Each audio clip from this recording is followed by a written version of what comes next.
Ini udah Teori. teori ya? Iya. Nanti tinggal Mengulangi. recall gitu ya. Oke, jadi kita masuk ke perkembangan embryo kata. Hari ini sebenarnya gampang-gampang susah. Ya, gampang-gampang susah maksudnya kan kalian sudah di teori itu belajar ya terkait dengan perkembangan embryo kata. Jadi nanti saya hanya memberikan semacam penguatan dari PPT maupun dari model peraga ini. Apakah di kelas teori kemarin sudah pakai model ini? Belum. Jadi nanti Video dari kita situ, PPT guys. dulu ya. PPT kan sudah dibagikan oleh PC-nya ya. Sudah. Sudah dibagikan, mungkin ada yang sudah baca-baca Nat, dan lain sebagainya. Nat, Kemudian tolong nanti video. sembari berjalannya waktu ke PPT kemudian ke sini, nanti kalau sudah kalian akan mengamati terkait dengan ini irisan embrio kata ya. Jadi kalau misalkan dilihat dari sini, embrio katanya itu cuma bintil-bintil ya, bintil-bintil yang lebih dari 20 bintil. Lebih dari 20 bintil-bintil, lebih dari 20 bintil ya. Nah, kenapa kok bintil-bintil? Jadi sebenarnya satu preparat ini tuh isinya cuma satu beludru aja.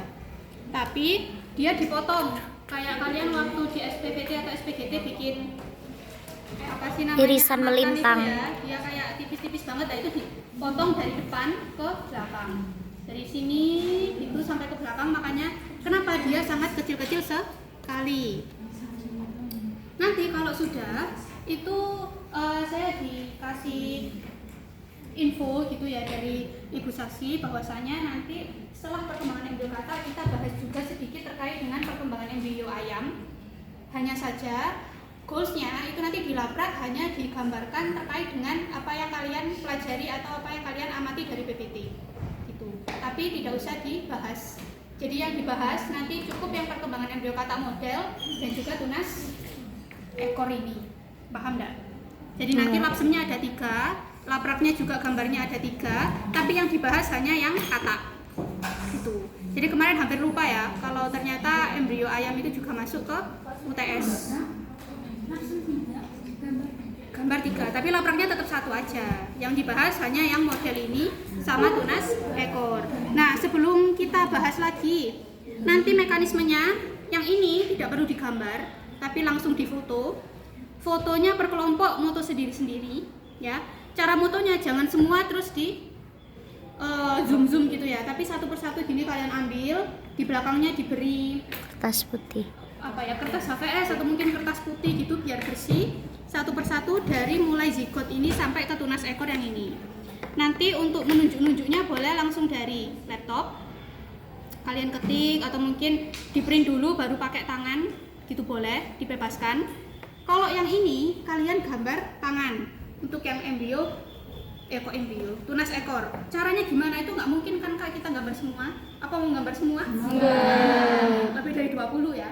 Jadi caranya nanti itu karena itu adalah irisan dari depan ke belakang, kalian ambil perwakilan irisan depan 3 ya. Bisa di sini, sini atau sini.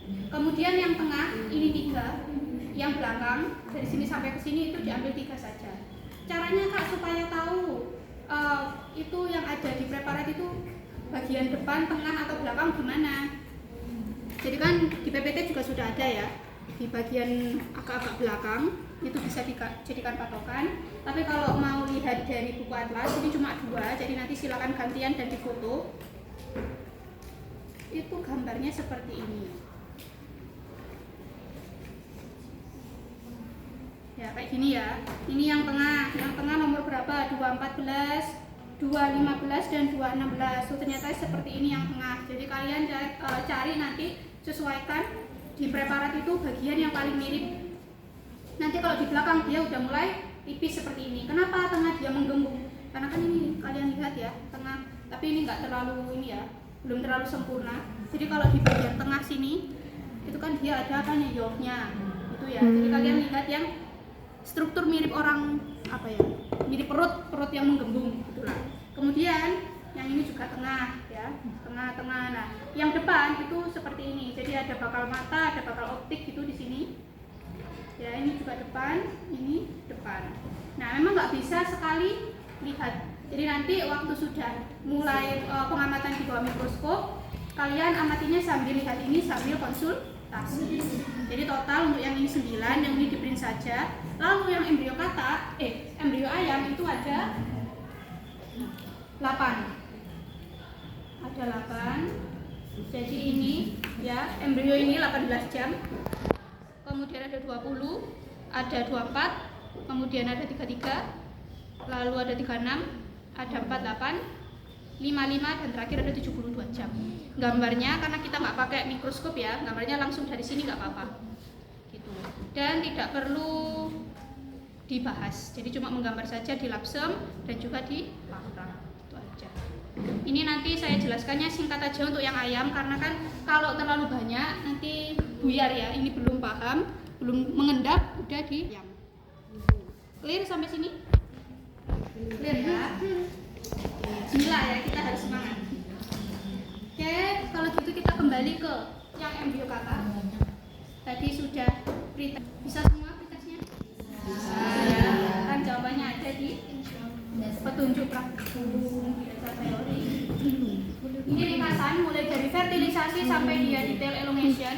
Jadi tadi nomor 1 pertanyaannya, ciri khas dari telur yang sudah difertilisasi atau dipenetrasi oleh sperma itu apa? Ada Merah kelabu atau grey crescent ya. Kenapa itu bisa terjadi? Karena ada penetrasi sperma. Karena adanya penetrasi sperma. Lalu apa yang terjadi? Kan di sini cuma ada 2 kutub. Ada yang kutub tebal atau kutub apa di atas? animal. Vegetal. Kok tiba-tiba dari yang tebal dan terang ada sedikit celah namanya pita grey crescent ya, atau sabit kelabu. Ada yang bisa menjelaskan? Tiba-tiba dari yang hitam putih atau yang gelap terang cuma 2 daerah, kok muncul yang namanya grey crescent atau sabit kelabu? Kok bisa? Kan tadi ada penetrasi. Lalu apa yang terjadi setelah penetrasi sperma itu? Oke, pergeseran pigmen kemana? Ke arah animal. Ke arah mana? Ke arah masuknya sperma. Dalam atau samping? Masuknya sperma. Berlawanan arah dari masuknya sperma. Jadi rotasinya berapa derajat? 90. 180. 180. Berarti dari sini gini dong ya? 30 derajat. Oh, 30. Saja. Ya bisa dibayangkan ini gelap terang, ada penetrasi sperma, dia cuma bergeser gini aja. Nah, jadi celah gesernya itu tadi kan yang gelap geser gini ke bawah. Jadi kan masih ada sisa-sisa gelap bercampur dengan yang putih atau yang terang, sehingga Cirinya abu-abu. grey crescent atau kelabu itu tadi. Kan kalau hitam campur putih dicampur jadi Abu-abu. seperti itu. Kenapa kok harus ada grey crescent? Ribet kak, daripada ada grey crescent langsung aja lah pembelahan gitu ya. Kenapa kok ada grey crescent kira-kira? Sebagai tanda kalau telur udah difertilisasi. Oke, selain itu ada hubungannya dengan arah embryogenesisnya. Jadi tanpa ada grey crescent ya, tanpa ada grey crescent itu nanti pembelahan, kemudian proses dalam embryogenesis itu nanti akan acak adul. Ya, jadi bayangkan nanti kalau tanpa itu bentuknya bisa nggak karu-karuan, tapi karena ada grey crescent itu nanti dia akan bisa menjadi sebuah ekor tunas yang sempurna. Jadi bisa sebagai sumbu, bisa sebagai penentu arah juga dan lain sebagainya. Bisa dipahami? Oke, nah ini sebenarnya bukan grey crescent ya ini ya, karena gambarnya tidak seperti ini. Jadi perlu diperhatikan bahwa apa yang kita pelajari di teori itu kadang di model itu tidak selalu sama, karena ini kan modelnya mungkin yang buat itu tidak terlalu paham dengan teori atau apa, walaupun ini dari Jepang. Karena kalau nanti kita setelah UTS kita pakai peraga tapi fetus ya, di fetus itu juga banyak kesalahan, ada yang gabung padahal harusnya dia terpisah gitu. Jadi di sini nanti ada beberapa yang miss, tapi semoga ketika sudah dijelaskan dan kita belajar bersama-sama, miskonsepsi kalian terhadap model peraga ini bisa hilang. Oke, sampai sini aman? Tipe telur kata itu apa? Telurnya Secara penyebaran dia telur tidak menyebar merata. Kalau jumlah ya meso karena dia jumlahnya sebenarnya kan tidak terlalu banyak ya, sedang.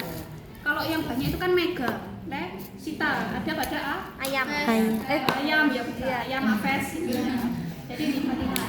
Paling banyak daerah York itu di mana? Di animal. Di bawah atau kutub Vegetal. Jadi justru yang banyak Yorknya dia yang daerah Tebak. kira-kira kan di anima ini tadi Yorknya sedikit, di Vegetal itu banyak. Apa istilahnya? Apa dampaknya terhadap kecepatan pembelahan? Kalau yang banyak bioknya itu kecepatan pembelahannya lebih lambat. Oke, jadi kecepatan pembelahan pada kutub vegetal itu nanti akan lebih lambat. Misal ya di sini kecepatannya cepat banget ya, set, tapi di sini dia pelan-pelan. Pelan, karena kan lebih banyak ion, dia lebih susah untuk membelah. Sehingga nanti ada yang namanya mikromer, ya, daerah-daerah pembelahan atas ini kan kecil-kecil. Namanya mikromer, bawahnya makromer. Pembelahan yang besar. Gitu. Karena yang di bawah dia belum selesai, di atas sudah membelah lagi. Belum selesai ke bawah membelah lagi dan lain sebagainya. Tadi namanya siapa? Zia sama tadi Dewi ya. Dewi. Ingat yang kemarin. Oke, kalau itu macam-macam arah pembelahan. Kalau ini misalnya lingkaran ya, ada yang punya spidol besar? Ini punya kamu? Bukan bisa.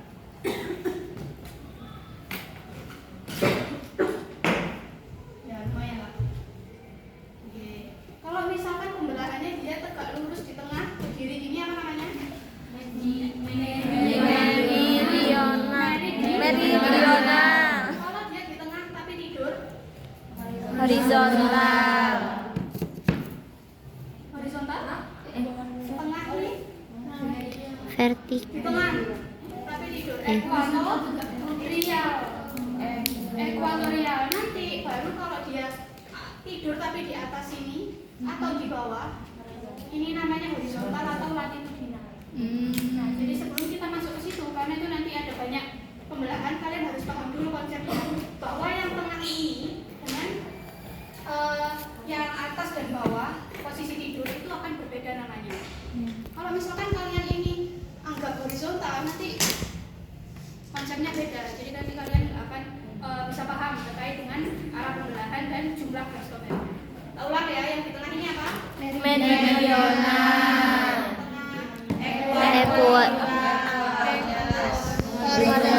Terakhir, tadi kita ada meridional. Kalau yang dia berdiri tapi sisi kanan dan kiri di sini, hubungan kita sama Allah itu hubungan apa? Vertikal.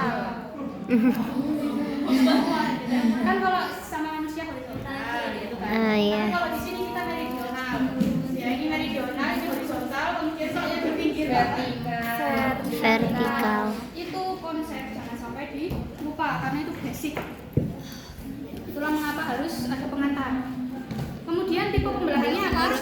Pada telur Holoblastik.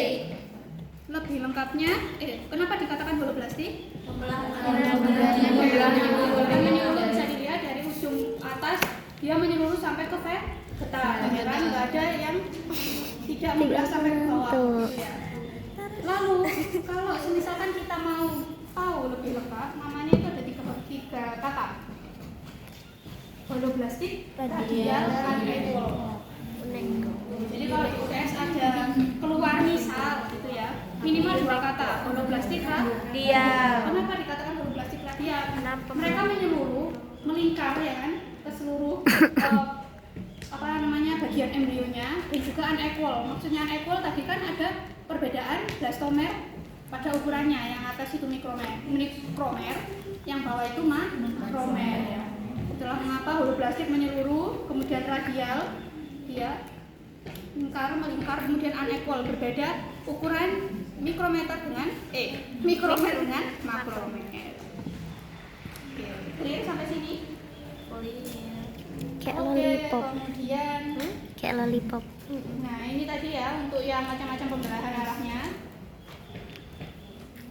Ini ya meridional, yang ini ekuatorial, pinggir-pinggir berdiri dia namanya vertikal, tidur tapi di atas longitudinal itu horizontal atau latitude. Nah, ini tadi semakin kan sudah di share Ayo. Ayo mari baca. Jadi semakin banyak yo itu menghambat Pembelahan. Yang benar yang mana tuh kalau misalnya ditanya ini jawabannya ada berapa? Kan harus contoh nama lainnya dari lab itu. Tidak. Jadi nggak apa-apa, salah satu aja nggak apa-apa. Ingat salah satunya aja. Nah kemudian terkait dengan tahapan dalam embryogenesis itu kan ada 4 apa saja? Cleavage. Kemudian Gastrulasi. gastrulasi dan neurulasi ya. Di sini udah lengkap ketambahan 2 tunas ekor. Nah, kalau nama proses berarti harus ada si. Kalau ditanyakan prosesnya apa? Pembelahan ini namanya morulasi. Ya. Pembelahan atau cleavage ini morulasi, ada blastulasi, gastrulasi, neurulasi. Tapi kalau hasilnya si-nya dihilangkan. Jadi kalau ada pertanyaan hasil dari blastulasi itu apa namanya? Blastula. Kalau hasilnya gastrulasi? Gastrula. Hasilnya neurulasi? Neurula. Ini untuk gray crescent tadi ya. Iya. Tahu sabit selabuna ini dia miring 30 derajat aja melawan arah dari masuknya sperma. Nah, sehingga di sini ada namanya gray crescent. Ini adalah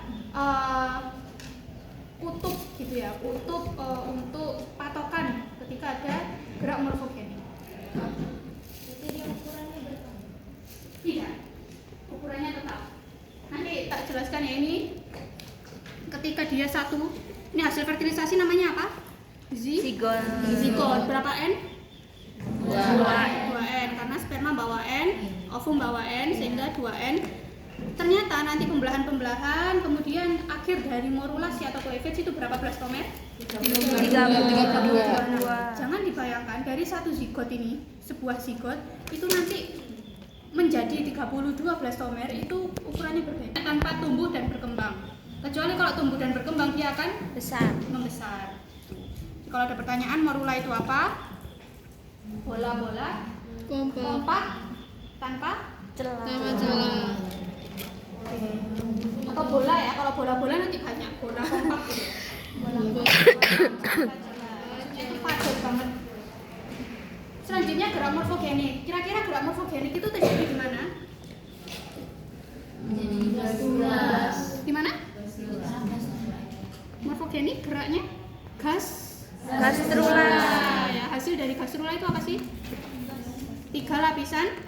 Oh iya. Germinal atau morfogenik. Germinal ada ectoderm, Mesoderm.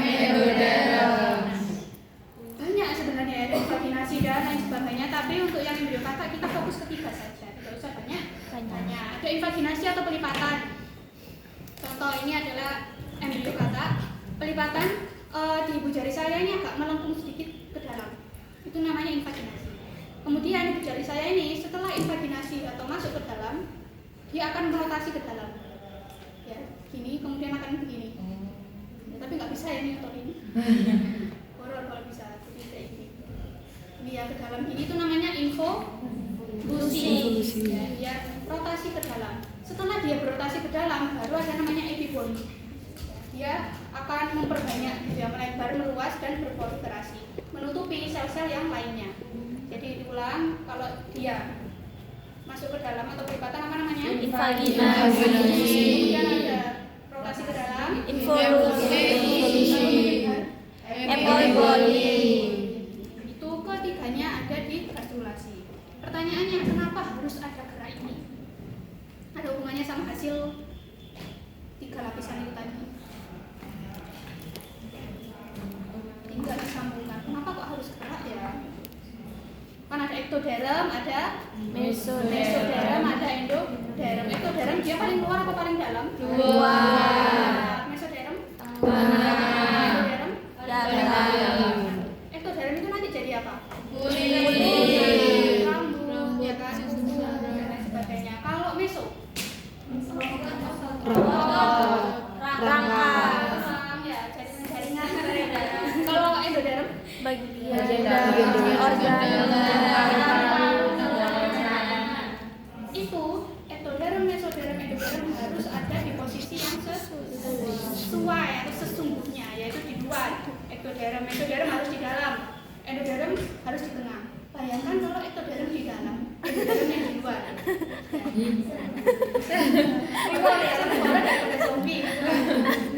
Bayangkan kalau dikata ini jantungnya di luar.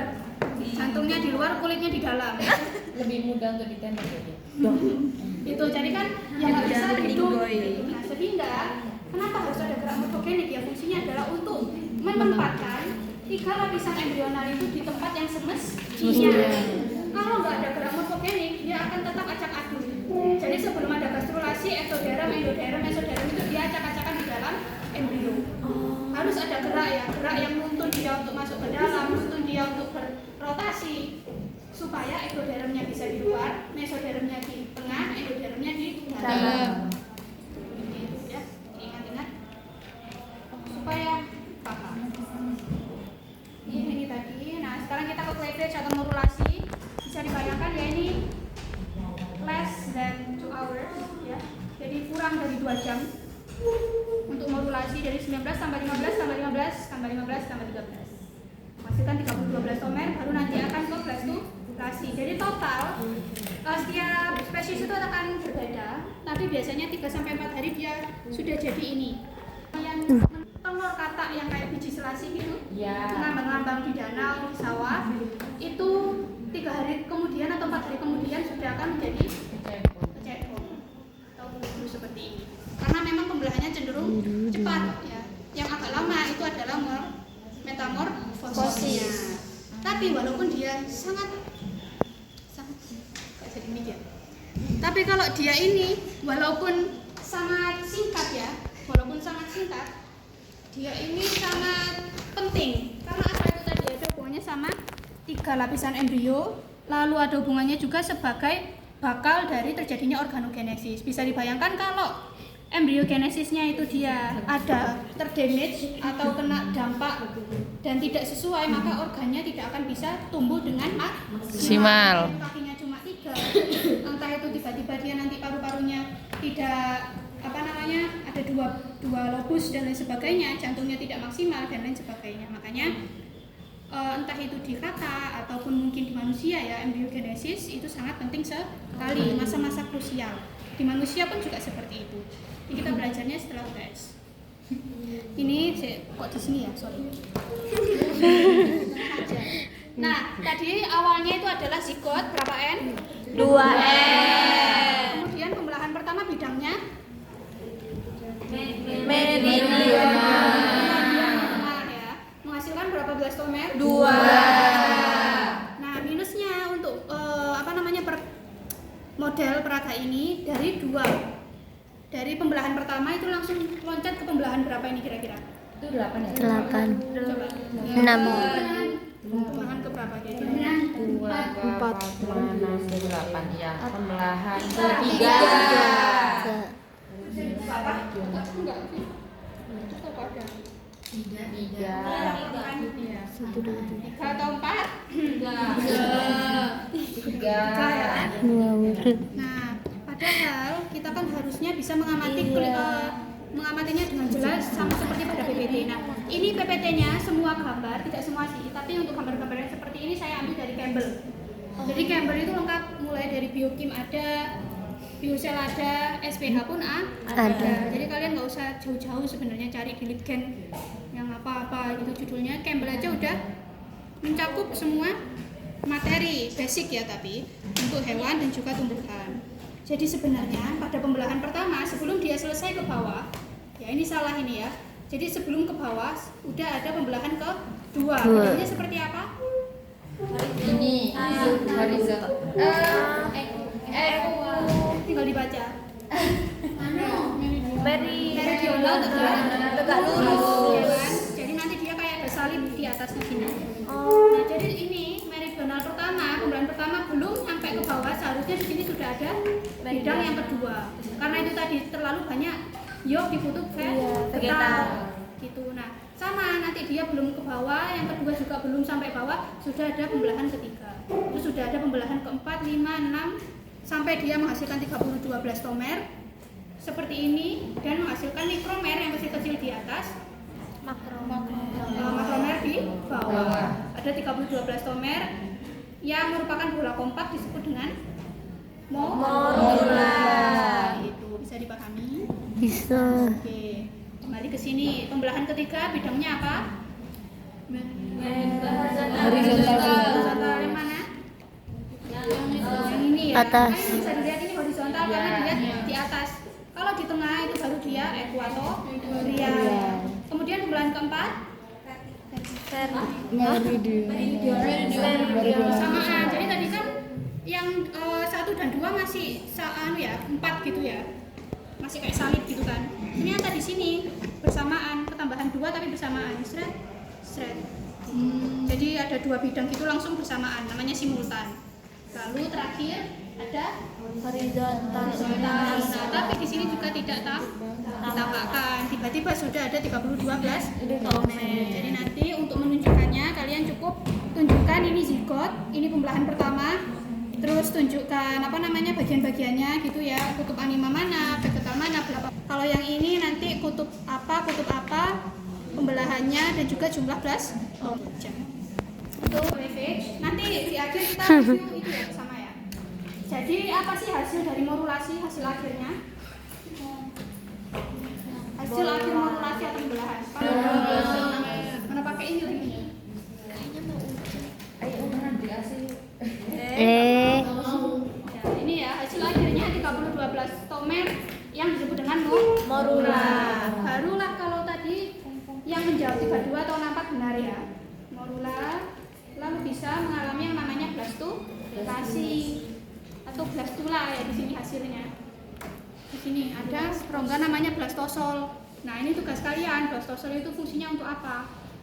Kenapa kok dari yang kompak nggak ada celah, tiba-tiba ada celah? Dinamakan blastosol. Apa fungsinya? Kan semua hal yang tercipta di dunia ini pasti ada Fungsinya. Ya itu kita cepat aja biar bisa langsung ke sini. Nah, lalu ternyata pada blastula atau blastulasi itu kita kenal dengan yang namanya fate map. Apa fate map itu? Peta takdir dalam bahasa Indonesia atau peta nasib.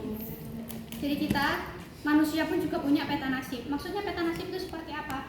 Jadi untuk memudahkan para ilmuwan mengetahui yang nanti jadi bakal mata, jadi bakal ekor, jadi bakal jantung dan lain sebagainya itu apa, mereka harus punya peta nasib. Nah, kalau di blastulasi ini bisa dilihat ektoderm masih di dalam, endoderm masih di dalam, mesodermnya belum tambah. Ini di tengah ini ya ektoderm. Padahal harusnya endoderm di luar, ya kan? Endoderm di paling dalam, mesoderm di luar.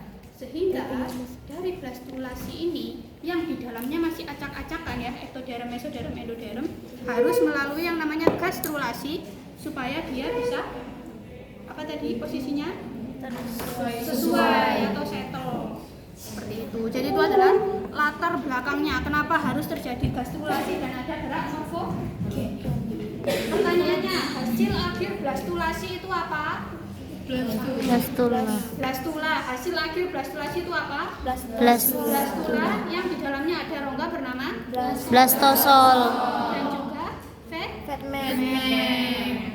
Nah, yang ketiga gastrulasi ya, blastula menjadi gastrula. Rongganya namanya apa? Boleh. Ya. Fungsinya apa? Kalau arkenteron kan di ini ada di petunjuk praktikum sebagai bakal pencernaan.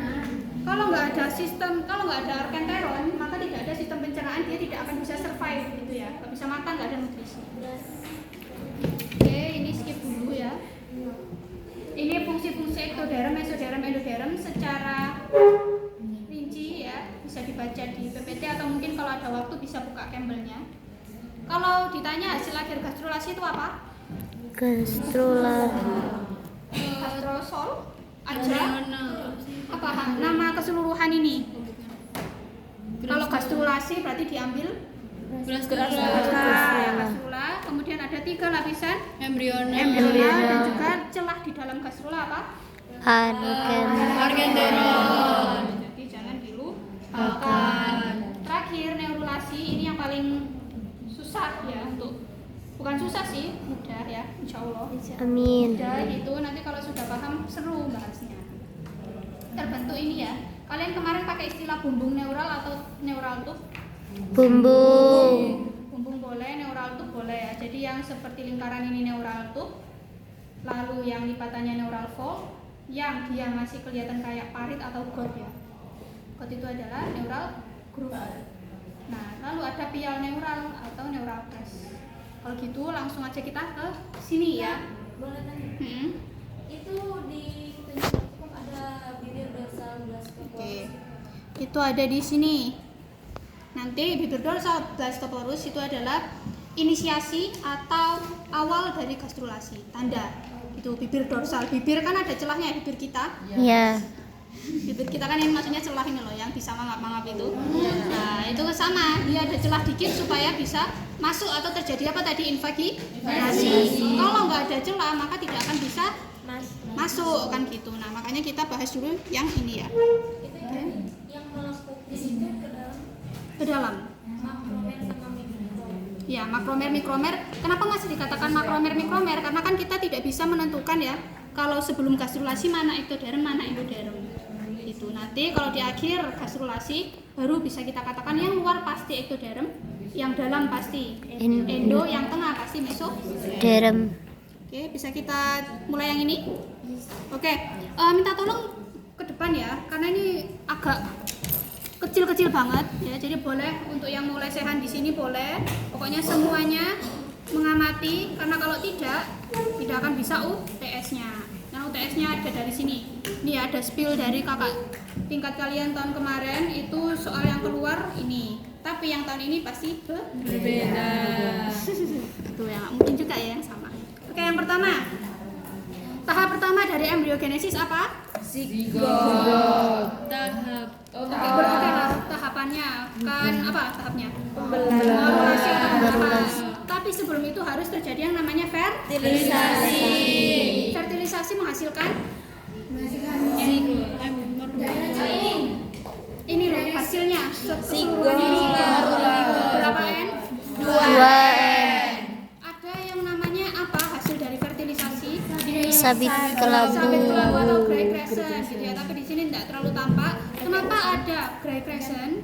Karena hasil penetrasi Karena yang spell menyebabkan kutub anima dan Anima. kutub beta bergeser pigmennya ya bergeser 30 derajat sehingga ada celah abu-abu yang namanya gray crescent atau sabit kelabu. Kenapa sabit kelabu itu penting? Oke, karena sebagai sumbu dari geraknya morfogenik. Oke, habis dari zigot akan mengalami pembelahan pertama dengan bidang apa? Meridional ya, dia di tengah-tengah dari atas ke bawah sehingga dikatakan dia sebagai tipe pembelahan yang holoblastik. Oke, pembelahan pertama sebelum dia selesai sudah terjadi pembelahan kedua yang bidangnya seperti apa?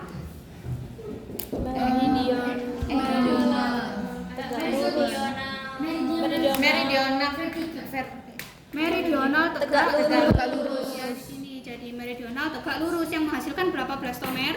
4. Kalau pembelahan pertama tadi menghasilkan berapa blastomer? 2. Pembelahan ketiga bidangnya seperti apa? Horizontal. Menghasilkan berapa kalau pembelahan ketiga?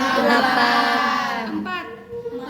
4 makromer mikromer. Kemudian pembelahan keempat bidangnya ada 2 yang secara bersamaan tadi meridional simultan. Berapa hasilnya? 16. 8. Apa? 8 makromer. Kemudian kalau ini yang terakhir ya, ini anggap aja ini terakhir. Pembelahan kelima bidangnya apa? Vertikal. Horizontal. Berapa? 32 blastomer yang namanya adalah morula. Apakah dari zigot ke morula yang ada 32 blastomer ini ukurannya semakin besar? Sama. Jadi dia hanya sibuk membelah tanpa sibuk berkembang atau tumbuh. Ya. Kenapa kok nggak sempat berkembang ya? Karena itu tadi berapa menit udah lagi gitu ya. Jadi nggak sempat untuk berkembang. Terlalu cepat. 32 blastomer. Arti dari morula itu apa? Pembelahan tanpa bola. Masuklah karena sudah 32 blastomer, masuklah ke apa ini? Blastulasi ya. Jadi blastulasi itu ada ini, blastulasi awal, ini blastulasi tengah. Yang ini blastulasi akhir.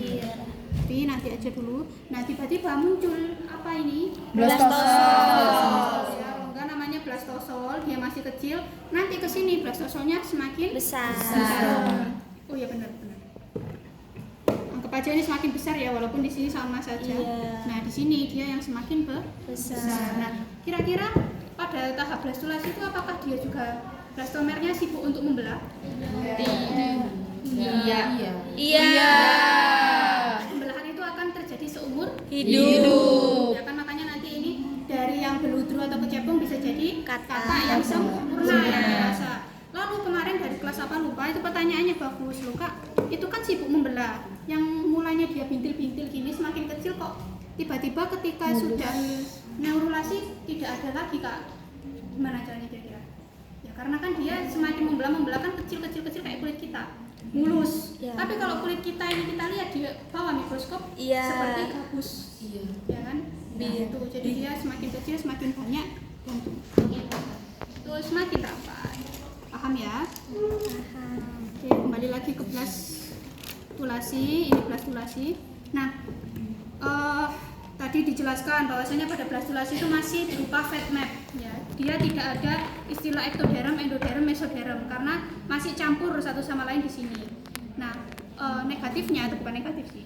Kekurangan dari model ini adalah di sini ektoderm digambarkan dia sebagai warna Hijau. endoderm warna Kuning. mesoderm warna Orange. sayangnya sama dengan ini, padahal ini masih blastulasi. Ingat-ingat kalau blastulasi belum bisa dikatakan endoderm atau ektoderm. Jadi kalau di sini nanti menunjuknya jangan ditunjuk endoderm, jangan ditunjuk ektoderm. Karena kita nggak tahu ya, itu kan masih acak-adul di dalam.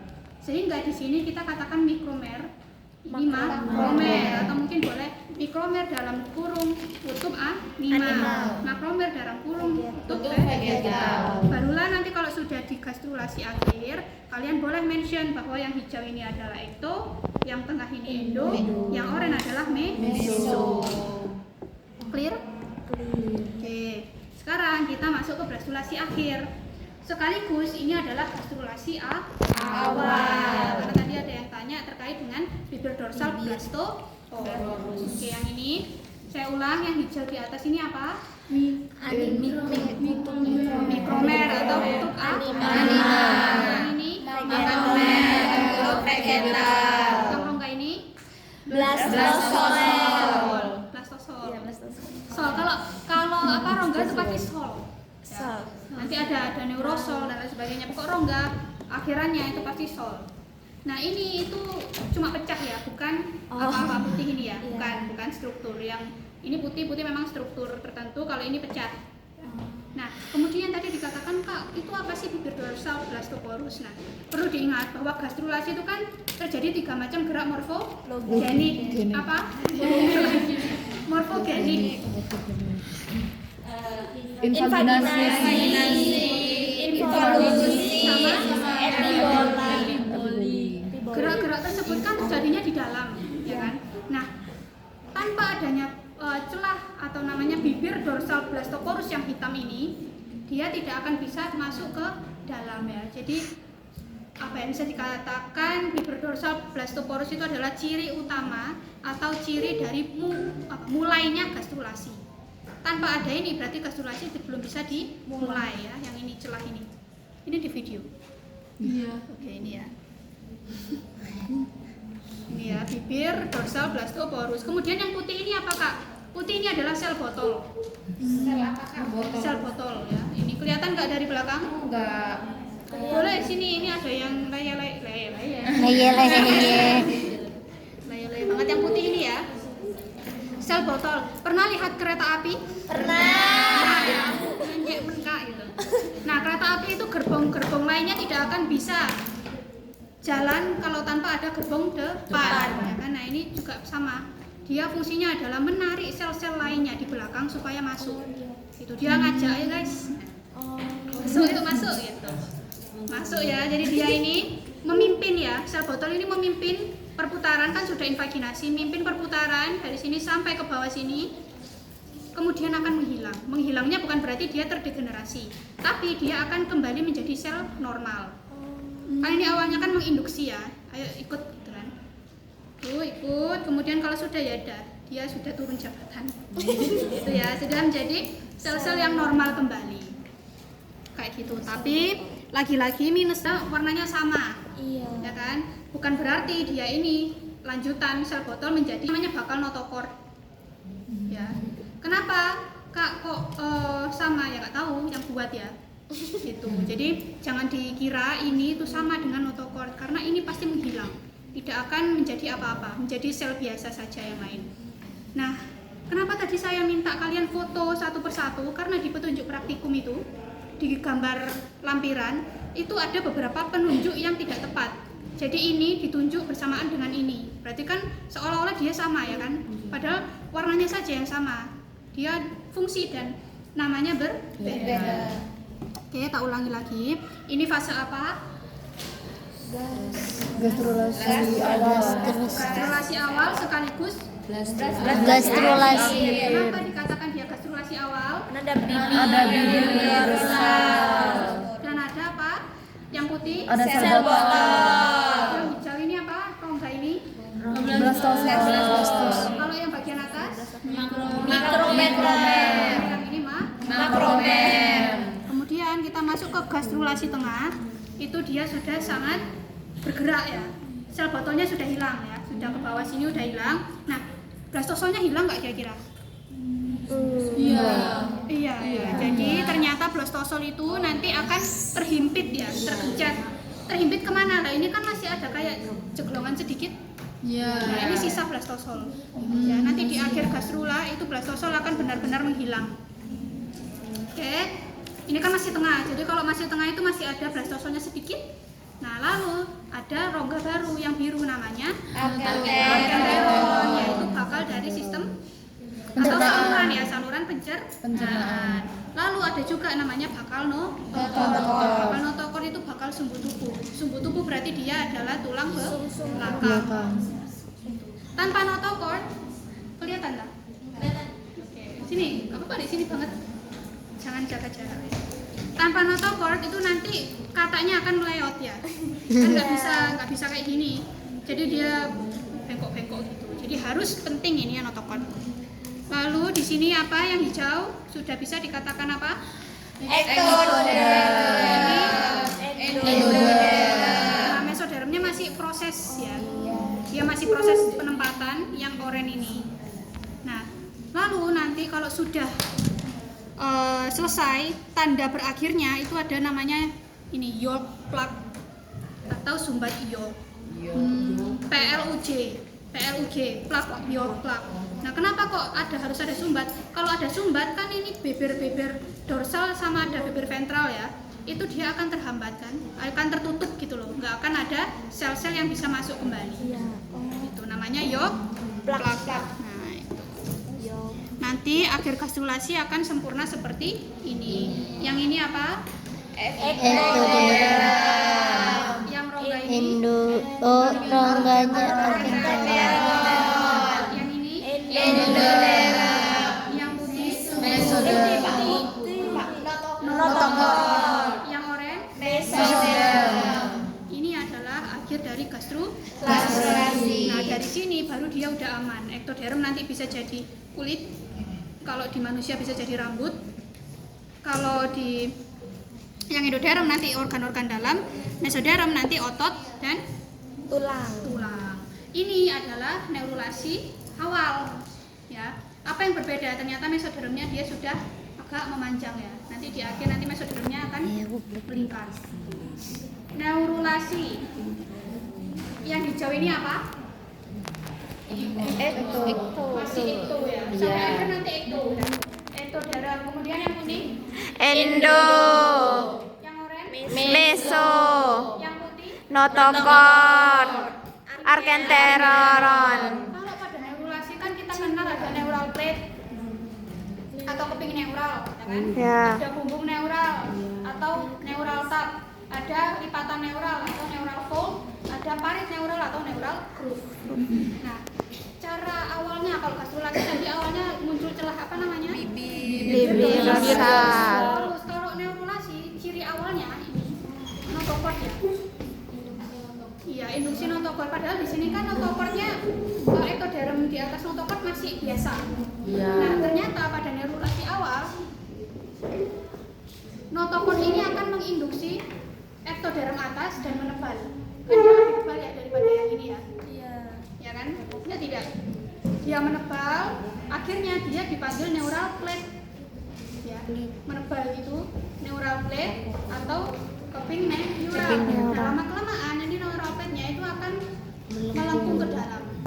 Pada saat melengkung ini namanya apa? Ada lengkungan. Parit neural. Atau neural groove. Nah, ini sudah muncul dikit ya, parit neural. Oh, ini parit neural atau neural groove. Ya. Kemudian yang menonjol ini lipatan neural. Kita ditunjuk nanti lipatan neural boleh atau neural fold. Ya. Jadi ke belakang ini adalah neural groove. Nah, ini kalau misalkan kalian lihat ini kan dipotong ya. Kalau dia fullnya seperti ini. Jadi ini kan kayak parit ya. Jadi neural groove, kemudian neural fold. Kayak bawah. Dalamnya ini masih neural plate ya. Nanti kalau dia sudah, jadi kan dari sini akan menyatu gini ya, nggak bisa di tangan korek. Menyatu gini. Jadi neural fold ini akan menyatu sehingga di bawahnya terbentuk suatu struktur namanya bumbung Neural. Saya bayangkan ya, kan pertama gini. Ya. Nanti akan lama-kelamaan nutup, akhirnya bawahnya itu kan dari yang plate gini akan jadi bulatan. Namanya bumbung neural. Nah, lama-lama kan yang bisa bumbung neural atau neural tube-nya, ini ektodermnya. Ektodermnya kan udah nutup lagi. Itu harus berpisah. Ya kan harus memisahkan diri. Pernah makan nabati? Pernah. Nabati itu kan berlayar. Terus kalau dimakan itu remahannya paling banyak ya dibandingkan tenggo. Iya. Nah, itu remahannya banyak. Ternyata ketika bumbung neural ini berusaha melepaskan diri dari ektoderm, kan harus lepas. Melepaskan diri ada remahan-remahan yang keluar, namanya neural crest atau pial neural. Jadi ketika ini bumbung neural, aku mau lepas ya gitu. Pas lepas ternyata ada remahan-remahan atau tapi jangan dijawab remahan nanti ya. Remahan neural nanti apa ini gitu. Tapi neural Crash. ya. Neural crest yang ini. Tapi jangan dibayangkan cuma segini ya, itu banyak sekali. Nanti lepas dari ektoderm. Kan tadi neural fold-nya sudah masuk, sudah apa? Saling menempel. Akhirnya terbentuk neural tube. Nanti neural tube-nya akan melepaskan diri dari ektoderm. Jadi itu loh gambarnya. Nah, ini ya, pertama ini ada neural plate ya kan, neural plate ini kemudian lama-kelamaan akan melengkung kan? Iya. Akan ke dalam neural plate ini ke dalam melengkung membentuk suatu parit neural. Lalu kalau sudah yang neural fold ini akan menyatu. Karena dia menyatu maka muncul suatu struktur namanya bumbung neural. Ternyata bumbung neural ini harus terpisah, ya harus lepas dari ektoderm itu tadi. Sehingga ketika terpisah dia ada sisa-sisa atau remahan ya. Yang disebut Namanya pial neural atau neural crest. Nah, tapi diingat kembali bahwa semua hal yang diciptakan itu ada fungsinya, kecil dan tidak terlalu penting ya. Jadi neural crest itu akan bermigrasi ya. Ada yang bagian tengkorak, ada yang ke bagian leher, tubuh sampai ke ekor. Bermigrasi lalu membentuk apa? 4 hal ini. Tanpa ada pial neural atau neural crest, kita semua termasuk kata nggak akan punya neuron, nggak akan punya sistem saraf, nggak akan punya warna kulit bening jadi nanti kulit kita. Itu. Nah, makanya harus ada pial neural atau neural crest. Oke, ulangi, ini adalah neurulasi tahap apa? Awal. Apa ini? Notochord. Ektoderm. Keping, jadi keping Neural. Kemudian yang atas ini Lipatan. fold. F-O-L-D. Fold itu kan artinya melipat ya. Lalu ini Ektoderm. yang ini Endo. lalu yang kuning, Mesor. yang ini Arkenteron. proses pembentukan neural plane tadi dimulai dari induksi apa? Endotokor. Lama-kelamaan akan terbentuk yang namanya parit atau neural groove ya, sehingga terbentuk nanti namanya neural tube. Ketika dia melepaskan diri akan ada remahan yang namanya Neural crest. pial neural. Nah, ini mana yang mau video ini ya? Yang merah ini adalah neural tube. Yang merah. Merah ini ya, bulatan merah. Ini neural tube. Yang paling atas neural tube yang paling atas. Yang di sampingnya cuma ada 2 titik merah, itu neural crest-nya. Tapi jangan dibayangkan cuma 2 ya, dia ada banyak sekali. Ya. Kemudian bawahnya yang putih apa? Notochord. Kemudian yang hijau ini apa? Itu. Yang kuning? Endo. Yang oranye? Meso. Perbedaannya dengan yang ini tadi, ini kan belum menyeluruh, dia sudah menyeluruh ya. Ya. Saudara. Nah, kemudian ternyata yang biru ini apa? Enteron. Dia sampai nanti ya, sampai jadi tunas ekor tetap ada karena bakal saluran pencernaan. Ternyata ada bagian baru, tapi warnanya tetap oranye. Oranye tadi warnanya apa? Warna untuk apa? Meso. Berarti dia kalau warnanya sama untuk yang di tahap ini, berarti dia sama-sama mesoderm tapi sudah berdiferensiasi. Sudah menjadi bagian lain. Tapi ini untuk pengingat kita bahwa bagian ini tuh dulunya dari Mesoderm. Yang 2 ini pasangan, sepasang ini namanya somit. Somit. Kemudian yang sampingnya ini bukan neural crest ya, karena ini oranye. Dia mesoderm intermediate. Sebenarnya ada lagi namanya splangnid dan splagnopleura, tapi nanti bingung. Jadi kita ini aja. Lalu yang ini mesoderm, di tengahnya ini ada xylem. Mesoderm. Jadi kayak ada rongga sedikit di bagiannya mesoderm yang ini. Kelihatan nggak? Iya. Nah, itu solo. Diulang, ini tahap neurulasi Akhir. keluar ini apa?